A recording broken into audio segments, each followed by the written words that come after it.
I want to talk about the love angle. Because noong mga nakaraang buwan ba? Hindi ko masundan masyado. You and Catrice unfollowed on IG. So, ito'y diretsang tanong. Clea.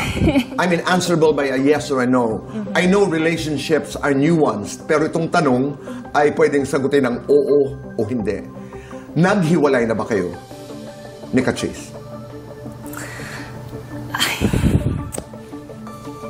Yes, Tito Boy. Yes po. But tell me the story. I mean, tell me only what you can. Alam ko this is a very personal story, but yung kaya mo lamang ikwento, anong nangyari? May mga kanya-kanya kaming priorities. Mutual decision yung nangyari, Tito Boy. Mutual yung breakup namin. And umabot na kami sa point na may gusto niya unahin yung sarili niya.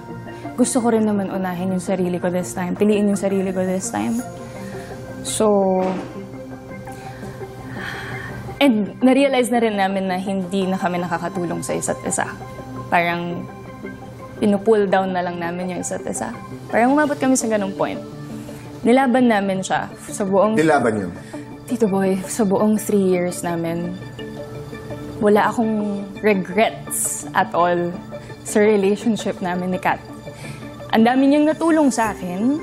Ang dami ko natutunan sa kanya about love, about life. And I'm sure ganun din naman yung nagawa ko for her. How long ago was this? 1 month ago. Super fresh. Did you cheat on her? No, Tito Boy. Sobrang proud akong sabihin yun na no. Hindi ko kayang gawin yun kay Kat. Kasi masyado kong mahal si Kat. Ayoko nang makita siyang nasasaktan pa. Ang dami na rin pinagdaanan ni Catrice at ayoko makadagdag pa dun. So, no. Hindi ka nag-cheat? Nag-cheat ba si Catrice?